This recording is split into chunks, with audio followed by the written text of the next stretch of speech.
kaka na serre. Émergence wana TV atu elenga bandeko. Bokoyoka pe bokosentir. Ba voix mo bimi balé, hein? Émergence One TV. C'est la parole de Yannick Dindo, le fils du roi. Puis abonnez-vous massivement. Chaîne en ligne, Émergence One TV. Tous les Gaulois, tous les gladiateurs, vous s'abonnez massivement à Émergence TV One. Awa, et pas yande on a mido. Awa, bon on a solo ya papa Hervé. Bon on a tous les masolos politiques, masolo ya Bible, masolo ya boin. Oh ils ont sangisa. Ba Congolais nioso.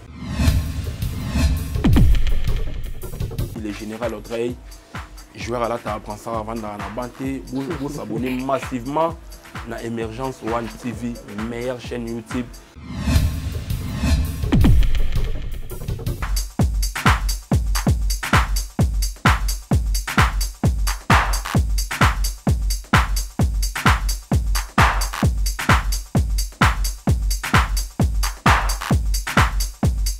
Oui, salut fidèles internautes, vraiment le plaisir est pour moi de savoir que vous êtes vraiment nombreux devant tous les moyens qui vous permettent de nous suivre en ce net moment. Et je remercie l'éternel Dieu parce qu'il a permis de surtout encore en vie et n'a pas essayé de se merci vraiment. L'équipe technique ils allaient vraiment assurée par Easy et surtout dans le montage de Junior Kapaya et puis dans les sous Piscas et surtout toute l'équipe qui accompagne Monsieur Sapis toujours présent et n'a pas essayé un grand merci. Na Sandra Ntumbamba et Carlos José depuis Londres, on a vraiment abonné à Tongo et Émergence One TV et sans oublier Hervé Lupana de Autorité Morale depuis Dallas, les États-Unis. Merci pour notre soutien et pour conseil. Et aujourd'hui sur ces plateaux, je reçois un confrère et puis une consoeur. Donc nous allons parler d'un sujet où il a vraiment délicat et nous le savons très bien qu'actualité il a vraiment na ngambu il y a net parce que un de nos frères vraiment a sérieusement malade il a qui touché et tu vas lobby peut interpréter makamango na ba manière na bango et puis na ba diverses manières. Alors aujourd'hui je voulais partager le plateau avec mon confrère et puis ma consoeur pour que tout me un peu analyser Féwana, tout me un peu parler sur Yango parce que nous tout se permettre de n'importe quoi. Alors je sais que abonné Émergence One Télévision et vous m'avez demandé de le faire et la sali Yango pour nous satisfaire pour nous la bino bas précision. Et à gauche je suis avec Tarek Ngangu. Tarek Ngangu, les richissimes de la presse, mon frère, bonjour. Bonjour Mido, monsieur Sapis. Bonjour également à tous les abonnés Émergence One Télévision et puis à internautes merci. Et à ma droite, je suis accompagné d'une concert au nom de Nana Beyaka parce que nous avons Charlie, donc sœur Nana Beyaka, donc c'est avec elle de un peu que nous avons analyser maladie et commune de Konabiso, Valdine Tamboué et Ndeko Santé Ndengeni. Kimia, bonjour, Nabatutu Basui, comment on a de nom de frère sur Émergence One TV, Arnaud Mido. Merci à tout le monde. Tout le monde au niveau de la malade, et comme on a fond, on a élargi, tout classé bateau votre avison. C'est comme on a précision, penza, mais tu auras analyse dans tout le monde. Oui, merci vraiment. Vous comprenez déjà dans le plateau dans Banani et déjà pour tout côté on a bien un sujet dans Bisso et Valdi Tamboué a sérieusement malade. Ba photo Tamboli na net monyoso na ba chaîne tout bazo nobela de Kamboya Valdi état de santé na ye et d'autres personnes bazo mekampe ko soupçonner bato mususu na raison ya ba maladie na wana yango tozali siko ko vana na bande ko to mekampe ko sola yango bande ko ngai Valdi Tamboué est sérieusement malade. Nakobanda loboko na ya mwasi namoni Tarik Ngango. Tarik, essaie un peu de nous expliquer soit tu veux expliquer un peu abonné à Émergence One TV. Entre relation à Yona Valdi Tamboué et Zandengeni to boyibana ndengeni Yona. Bon, merci beaucoup pour la parole. Par rapport à ma relation avec Valdi Tamboué, c'est vraiment un ami à Kala. Tout est bien dans le monde d'après-esté. Nous avons fait la fac ensemble. Donc, de 2010 à 2015, tout le temps nous venons à IFASIC. Donc, avec un master, il y a promotion moko. Tout le temps des jeux 1 à jeu 3 tant si graduat tomati licence bango baki osala multimédia biso toki osala communication des organisations ce que kabola ye biso yango wana mais tozali na bacours comme banosangisa biso bacours d'ensemble boya bino nyonso tu bosangani c'est vraiment un ami tokutana biso na monde na biso ya presse c'est vraiment quelqu'un aidaka nga mwa mingi parce que yayaki mwa avant nga na mwamba presse nakozala na besoin contact vadi andeni tina ya numéro mutu tel dans AP c'est vraiment quand ekomeli vraiment esali biso nyonso tu pasi ensemble avec biso nyonso na plateau toyeba toujours ndenge wa décortique c'est vraiment un ami de l'école vraiment université ensemble c'est un peu ça. Oui, merci vraiment Tarik Ngamou pour la précision na yo et maman na biso Charlène Beyaka relation Nana Beyaka pardon azobosa na kombo na Nana Beyaka ba na bosa na société et relation na yo na Valdi Tamboui ibanda ndenge ni pesa na ndenge non Valdi asa ta confrère na ye na nyo kubinga na ka suluka voilà bon na ko velo ni lo mo ko zake tango pas c'est venu wan ata bien c'est vie azokufi maladi azobela na biso na bato baotala biso toyebi mpenza komona yango te tomoni déjà que non réaction déjà manifeste na notre motu aza heureusement malade alors pourquoi dans ndeko toaka ta ya kolobela makambo ya kopartager ka toujours ensemble voilà union dans la confrérie oblige quoi oui une fois la première fois omona ki vidéo wana na état oyo azalaki na wana esalaki bino ndeni na bani na yo Tarik Ngamou en tant que son ami et collègue botangi na ye baétude ensemble et puis boyokutana susu na monde ya média lero omonaki bafoto wana baimage wana ke na état oyo ndeko akomi nango wana esalaki yo mido namoni na misu boye te nayebi te na misu so namonaki ta mosusu na ngai aza ndenge je vis ça par téléphone na groupe na biso ya bajournaliste ya WhatsApp vidéo écoute avant ça le matin nango nalamuka par hasard na ntongo nabi nasebo mikolo ebele naomona na Valdi te tookoma na pe te nakomeli ye message arépondre nga mpe oui Tarik comment ouais ça va eso oyokana te eloko na pensé non fort esinga non yaya na malade anesi c'est bon nzambe asunga baprendre rétablissement babonne guérison on est ensemble tu malade donc a dit de manière morale ya ndeto misana biso na bakini ndenge expliqué que malade c'est comme si ka malade longtemps quand nzoto eningani c'était les avant-midi on va après-midi 15h 16h bou na pongoli connexion internet na ta bo vidéo ni ba message ekotaka na moni vidéo tout biso na groupe na biso ya ba journaliste wana so moni vidéo to lekisa te curiosité faut ko yeba attends ces actualités na cliquer là tel là oui oh Valdi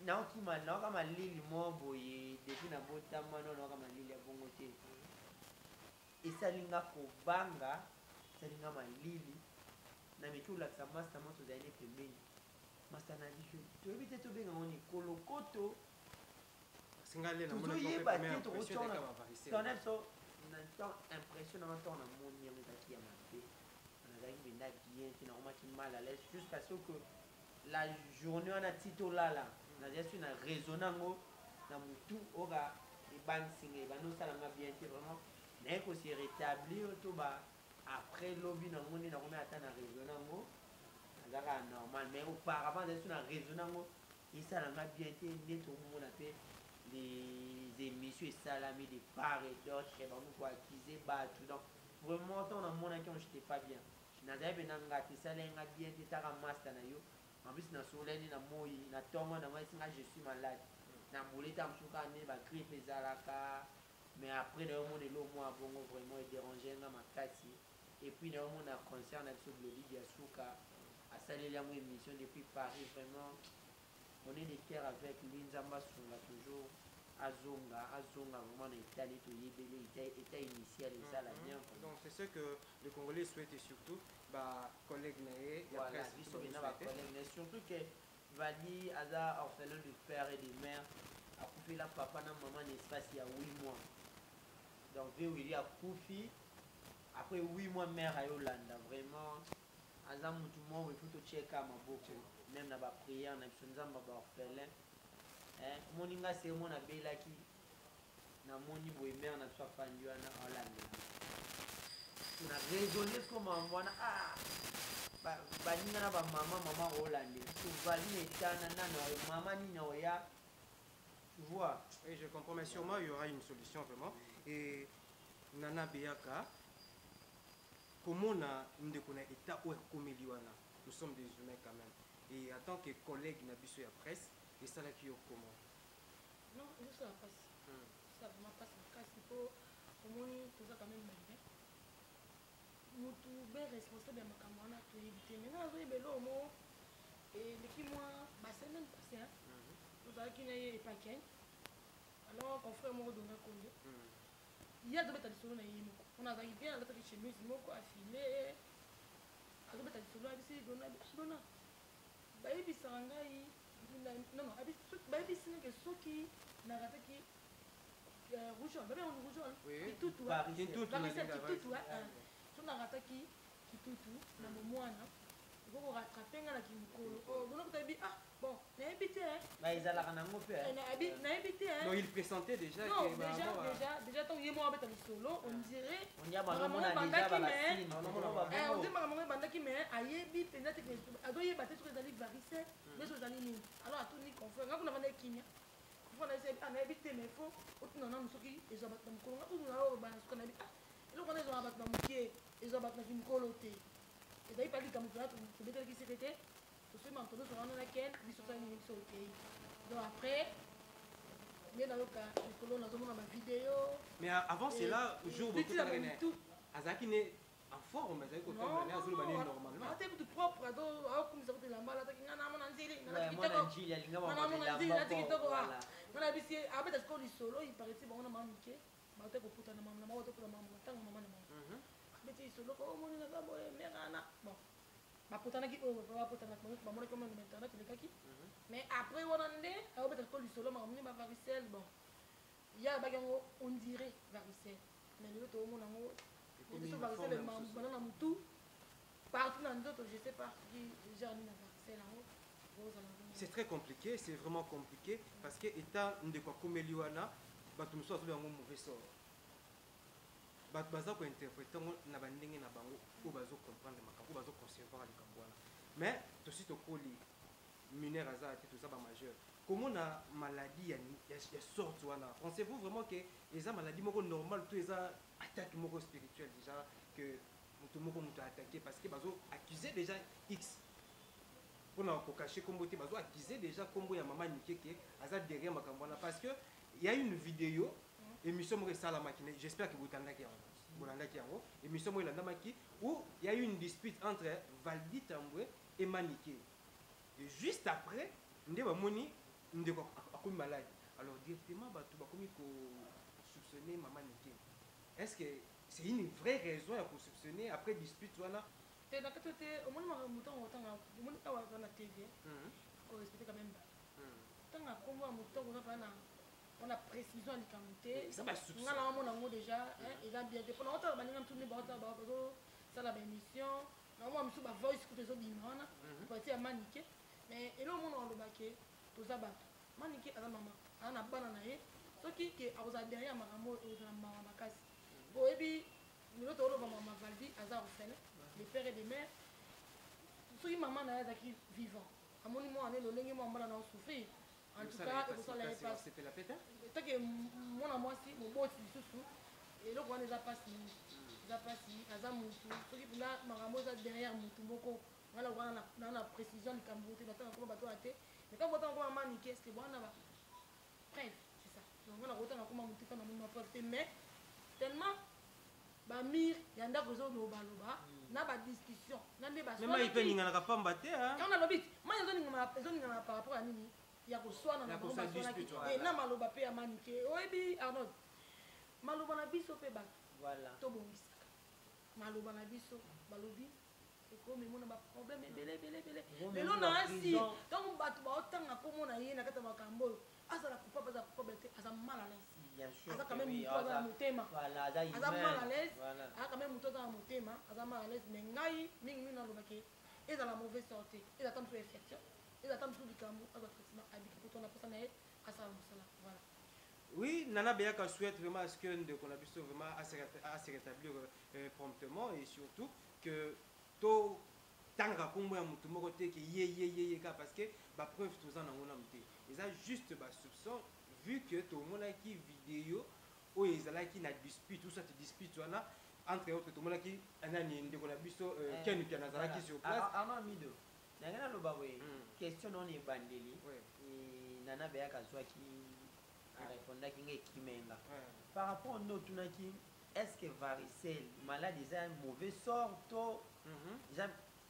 par rapport à varicelle, net 2000 varicelle. On a un master dans notre tanganaï, on a un 4e littéraire. Il y a un grand garçon, 16 ans, 17 ans. Abila varicelle, mais et comment il y a un niveau à parce que varicelle, c'est un peu de yak. Et sous carnango, ils ont un élémentaire. Mais au moins, tout le monde tina ba awa tina mutu babitina systématique tina systématique tala penda niveau wana surtout ya awa epesa easy atila so ba image ba monaka awa mutu awa ezopesa na somo yumo bitu no bi non wana penda na ndenge penda neto yebeli mambo ba maladi eza maladi ya normal c'est que voix qui est malade. Mais comme tu as vu ta voix qui est témoin, tu as accusé Moutou, exact. Mais nous avons vraiment autre bon de là, Ameka Rosungaye, pour déjà, dans l'année Ken Pianalobi. Na kachote, s'il vous plaît, na tala qui va image ka ba image sur internet, na regi image moko balobi moko vandi. Balungu babalungu kota na hôpital, basenga yake ni mama yemo. Mais yemo ko aboyi. Alobi akende na église alors na église moko quelque part côté ba na église na bandalu tete ya ba côté ba ko ba changwa côté kuna na église moko ba semble la peka na changwa là je sais pas mais ça mon changwa mais en église moko ba changwa mo liboso kuna et église ande na ki babi bazo landela ye na ba prière ou on a pas fait ça kiss na prière pour ma wanzambe kay ki talikolo ya itawana vraiment ils ont banni ça. Mais d'après peu d'informations tous ça dans qui va bien na quatre église on dit ba révéler qui demande kombo ya mutu asala ki ebongo batango wana Ken Pianalobaki ya mobatuna ki Ken Piana question babi Ken Pianabi non l'église n'est pas là pour diviser c'est ça église là pour nos services église so que babi so que non tata moi c'est même dans ndo qui on église à mabe église ça na profit mon intérêt église rose ba église ba vérité mais ba bombi ba choka na ba prière ndeza Ken Pianabaki batanga kombo mutu bon ndela ndaki abaki aboye ko tanga kombo na TV dans le sens que église epesa ba kombo ya mutu te sauf que ba commentaire ya ba internaute ya bato ba lingaka ndo moni bato presque la majorité ba no cité maniqué par rapport à ba désordre ou ekomaki entre les deux mais moi également je suivi maniqué na émission ya Martin Engi et Pablo Lydia Souka maniqué abi aza maman Jonathan Aye abela kango pe na kimikolo apesi ba raison na que non vadi aza muta munene eza maputa ba biloko malo baki belwana mais lo na sepela été parce que na monaki moko azwaki on a moi légèreté moko non ba pa koler pondo ko bika non ilo bena mona monaki sale bien te muta bila ada na betawana pour minimiser maladie que bozo pondo ba pa kola ko bika quelque part on est dans na sepela na moté mais au moins biso tout est malade on va dire zobela wana ekozaka miso kanana na réalité oui muda okomona ba niveau na te poso dai kolokoto ya normal o biso mo te bindi sala raté ça saute aux yeux directement tu comprends que rien ça ne va pas o za na moya normal ba pakole pondu ba laisser ba koko ba mne ba benga akoma na bien j'ai beaucoup plus apprécié implication il y a ba confrère sur ba concert na biso il y a médias en ligne ndenge ba s'impliquer na makambo bolingo vraiment isalamiana donc mais quelque part il faut faire très attention dans le monde de YouTube parce que pensez-vous vraiment que entre biso journaliste et médias en ligne ou bien journaliste à YouTube qui colinga les arrêtés entre biso un an a bien kana banda non pas non omoni bolingo ezali communauté ezali ngozo na mais omoni monde ya média eza tellement vaste eza kaka monde motango otambola ozalaka na bandele na yo otala nani nde ozosola na ye esika nini ozotya lokolo na yo po mitema tellement toyebi te ya motu moko na moko atali soki tozala mitema toyebi kuma te ndenge ezali omonenga nalobaka moke frère nanga otoloba otoloba nazonga mwa nsima moke otoloba na mambo ya koma ya mama valdi ya église ezali eloko oyo akabolaka motu napesaka conseil tu vois même baprophétie omona moto asali te parce que ntango oyesa valdi boye ntango oza na haine wana haine wana ekotinda ye mpe ndenge osouffrir ye pasala faux parce que motema na ye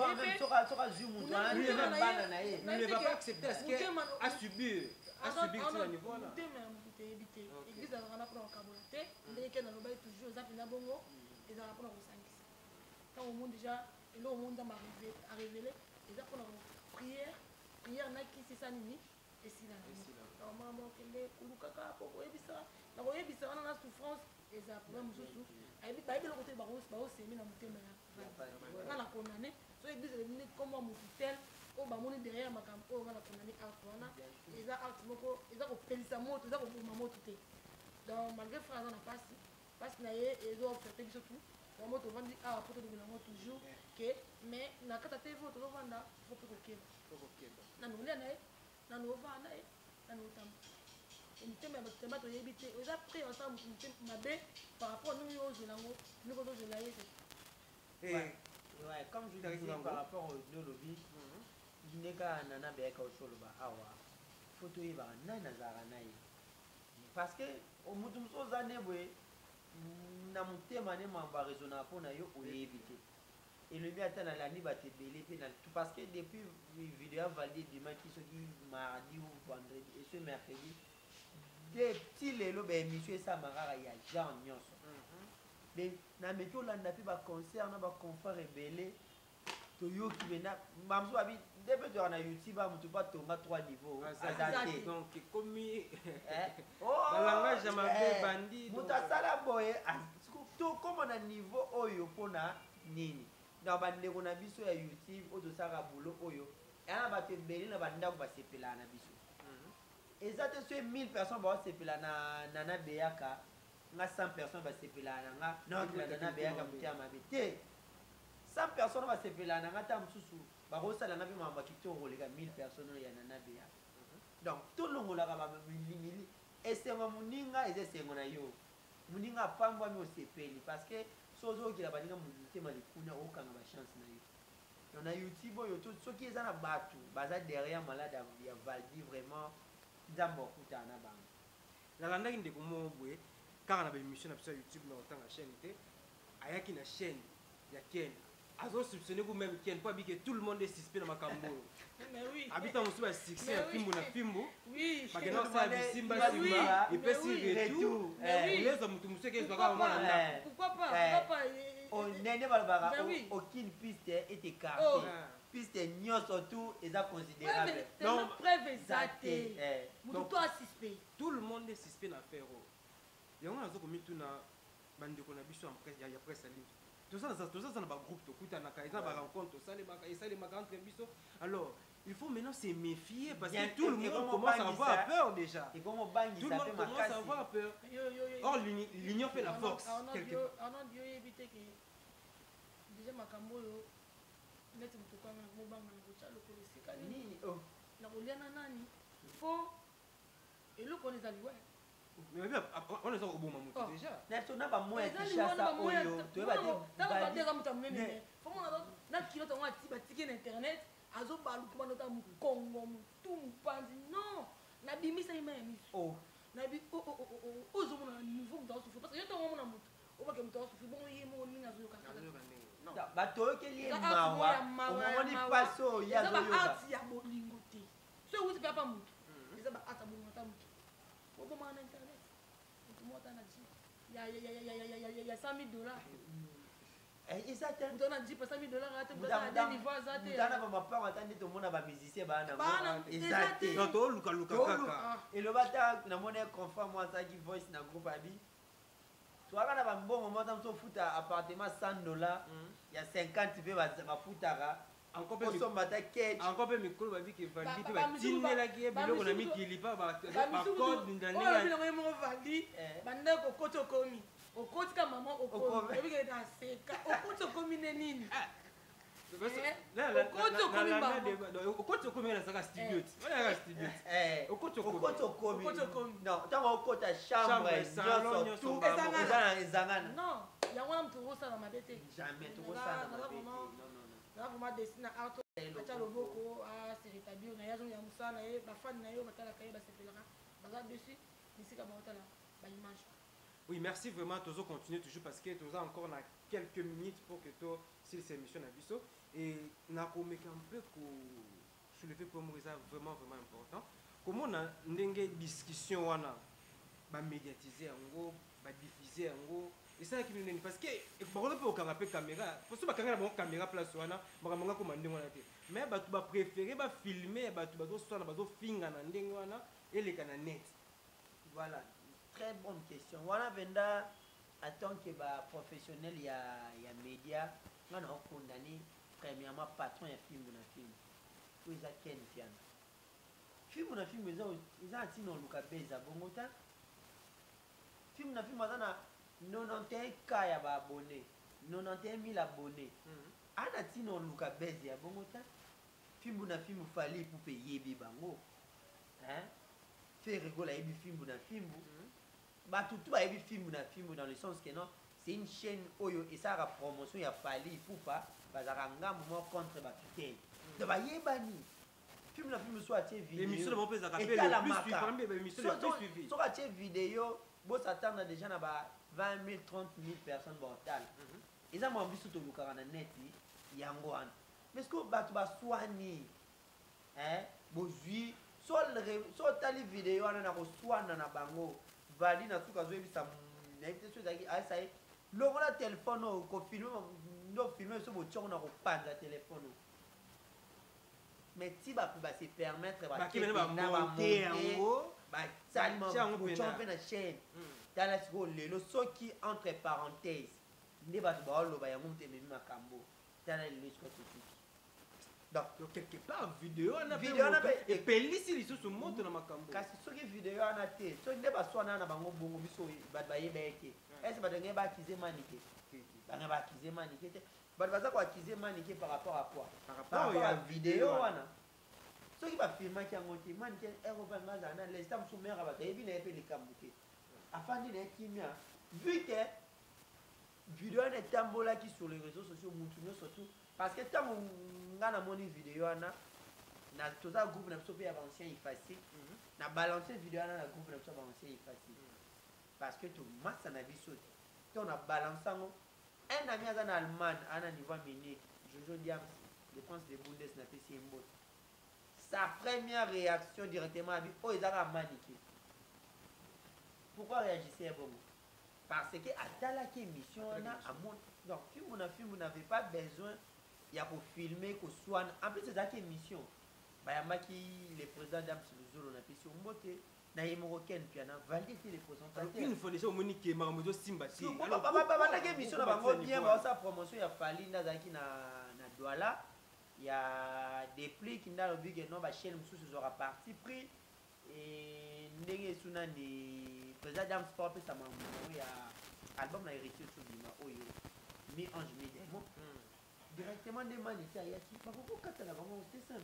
Donc vraiment on a condamné à 100% et à 1000% avec la dernière énergie les patrons et film qui est autorisé. Oui, merci vraiment. Oui, Nana Béakato qui est rapidement. Est-ce que c'était nécessaire vraiment que discussion va diffuser en haut pour que mon climat on dirait moi film on dirait théâtre on gauche pour le même la biso résultat ou comme ça besoin de non colobaté que même sur ba résultat ou so bien comme sur ba résultat c'est comme si maladie a validé et ça quelque part influencer ma classe réaction à public peut comme condamner mutu moko boyer ou peut-être à cause de la sima ou soit à cause de sima pété d'accord influencer oui mais dans différent ma lobby ils ont vraiment a raison. Tu vois Ken, à exemple, ton corps a besoin d'un niveau. On va faire mais besoin de le modèle.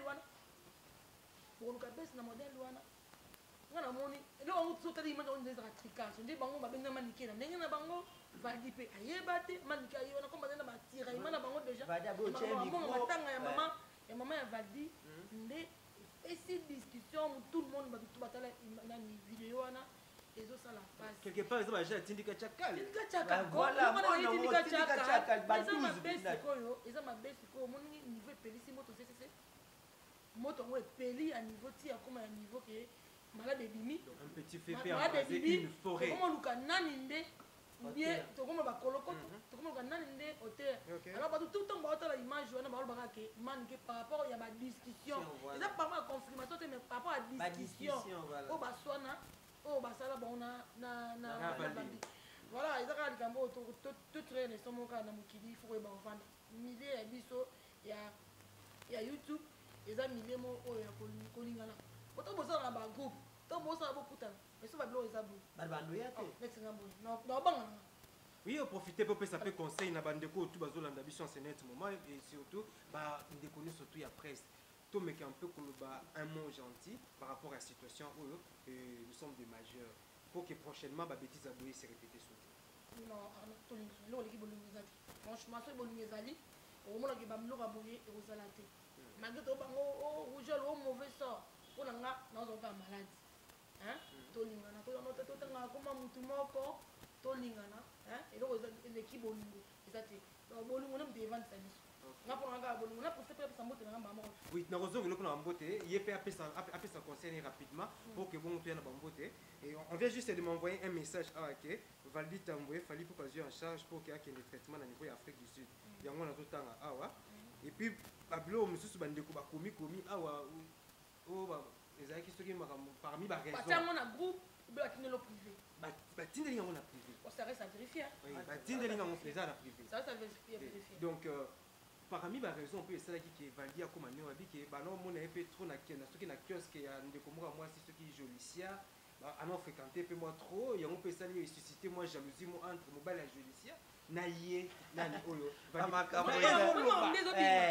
maladi wana sikoyo na la mama donc alobi te maladi wana botanga koma mute mpo na ye moko mpe Valdi etamboli na ye toyebi te fo koloba na ye moko mpe etamboli nde toyebi tout le monde assiste na ye mo mokolo nzoto na ye mo mpe victime na ye mo mokolo nzoto mais oui parce que vérité voilà mais ye mo pas assiste yango nayebi ke makambo oyo tout le monde assiste même ye mo parce que moto so akomi na position de faiblesse akomaka moto malamu moto soki abeli baseke ye kaka moto tout le monde assiste même ye moko mokolo nzoto voilà par rapport à conseil je dirais à toute la corporation bamaster nyonso bandeko bayaya vraiment tolingana bina na ndenge ya solo moni kolingana eza ya mbebo te topakola yango maquillage te rouge à lèvres te vert à lèvres te rose à lèvres te noir à lèvres te couleur ebele vraiment tolingana sérieusement et ça la bien moni déjà ba initiative ba président James Zolo na ba président Matika Songo bazwa ya osantaka biso tomonana eza déjà bon mais soki na ba initiative wana bango bazwa tokomo vivre bamamba boye ekokimisa bato ebele vraiment po ekimisa te tolingana ya solo je profite également de lancer un appel na bato oyo baza mwa baresponsable na niveau ya bagroupe na biso ya WhatsApp soki moye kozala tosangana to totala Valdi c'est notre ndeko c'est notre frère si tosalele bémission boye parce que ça nous a touché vraiment edérange biso makasi kotala moto ezaka mbongo te présence mpe elekaka nyonso tosangana ata délégation moko boye ata ya 10 personnes vu kaza mpe na église okoke bato ebele te ata délégation moko ya 5-10 personnes bake batali esala vraiment bien tolingana bato baya na mokilo bawela makambo bakenda batika donc towelaka biloko esila eloko esilaka te towela yango te bato bawelaka iPhone soki 3 soki 4 lelo tomona 12 soki comme so bato basalaka basalasala mpo azwa yango lelo vraiment regrete vraiment tolingana esala oui profiter aussi mpona kopesa mwa baremerciement surtout badédicace na yo na Bah, de coup, bazolanda en ce moment. Merci beaucoup Mido. Naza vraiment na dédicace mingi parce que j'avais une émission moi qui on a de bonnes choses vali na profiter kana pesi ba mbote na bande ko tout ya émergence sur la télévision mais ça non landa chaîne o et puis na yo moko Mido pour nous opportunité puis à ma concert nana Beyaka vraiment ba mbote kana ba kinyo surtout bolandi biso. Merci. Oui, merci vraiment de nous continuer toujours parce que nous sommes vraiment arrivés à la fin de notre émission. Et je rappelle que vous êtes sur Emergence One TV. Continuez toujours de vous abonner sur notre chaîne et surtout aimer et puis partager et surtout commenter les émissions. Donc c'est vraiment important, très important même. Bah, commentaire Nabino, et ma émission et surtout bah, conseil Nabino, on en a vraiment besoin. Et je remercie vraiment président Adam Zolo, on a bien président Nabiso et association Nabiso et journaliste et surtout il y a médias en ligne, Namoni Matika Soro. Donc merci pour l'initiative déjà. Et ça pour ce 28 mars, toujours clôturé. Moi et ma maman, ensemble avec toute l'équipe, il y a médias en ligne, tout le monde a scellé. Nous allons déjà partir à 8h, 17h. Donc organisé par Matika Songo et puis Adam Suluzolo. Merci vraiment. Et Bandeko, vraiment, boya et belé, boya fait ma contribution à Bino parce que nous voulons vraiment organiser quelque chose vraiment.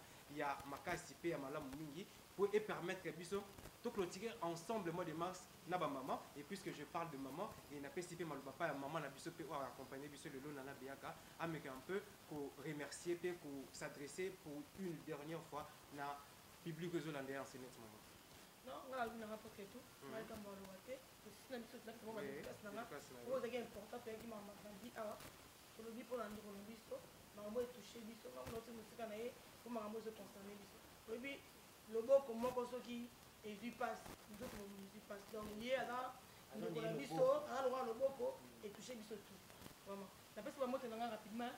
La Guinée Paka, la personne va monter, na Paris, la personne monter na Yomoko Serma Business Import et Sport, Serma Business Import et Sport. Merci merci à tout le monde. Merci beaucoup. Oui, merci vraiment. Ça n'est fini. Et juste un dernier conseil. Frères et sœurs, concerts et confrères, donc Tolingana vraiment pour de vrai. Je rappelle, Tolingana vraiment pour de vrai. Nenazarana, Nana Beaka, Nenazarana, Kengangu, Nenazarana, mon président Adam Siluso, et puis Matika Songo. Donc, ça n'a bien les juifs noirs. Comment on a pas si tu peux accepter en côté. S'il y a un problème entre nous, comment tu sais niveau oyo, ils ont qui me tiennent à bien. Soit tu as un bon, on a dépassé en Anganga. Ils ont mon pied par rapport à un bon au bol qui va traiter les moutouana.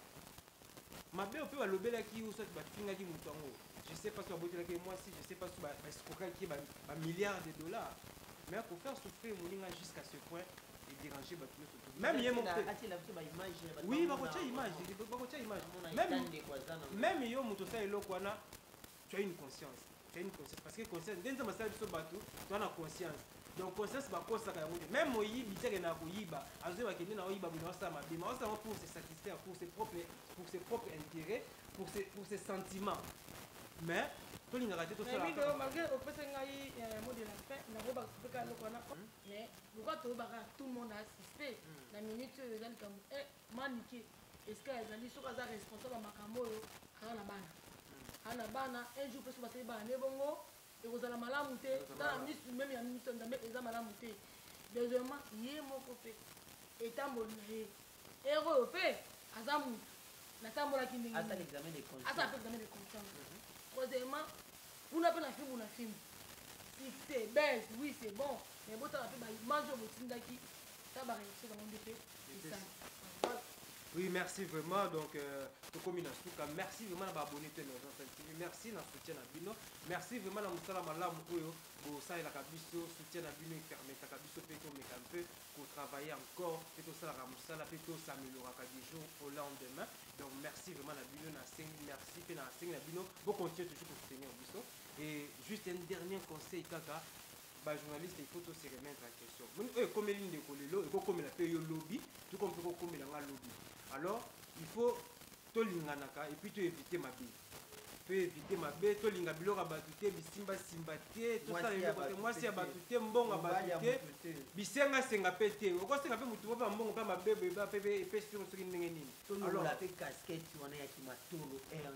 Alors, il faut faire très attention. C'est déjà un message. C'est déjà un message. Tu continues en 2021. Tu as le coronavirus en 2020. Oui, on a 2021, tu es bien ce qu'il a vu sauter. Alors nous ne continuons pas toujours dans la ligne où il faut tout souka awa, tout luka prochainement marambo ça les bien pour que tout se retrouve sur la situation. Donc un grand merci à vous, on se retrouve très prochainement. Au revoir. Natango bakoko babisu bazalaka na sere. Emergence wana TV atu elenga bandeko. Bokoyoka pe bokosentir. Bavoix moi bimi balé, hein? Emergence One TV. C'est la parole de Yannick Dindo, le fils du roi. Puis abonnez-vous massivement. Chaîne en ligne, Emergence One TV. Tous les Gaulois, tous les gladiateurs, vous s'abonnez massivement à Emergence TV One. Awa, et pas yande on a mido. Awa, bon on a solo ya papa Hervé. Bon on a tous les masolos politiques, masolo ya Bible, masolo ya boin. Oh ils ont sanisa. Ba Congolais nioso. Le général Audrey, joueur à la table, prend ça avant dans la banque. Vous s'abonnez massivement à Emergence One TV, meilleure chaîne YouTube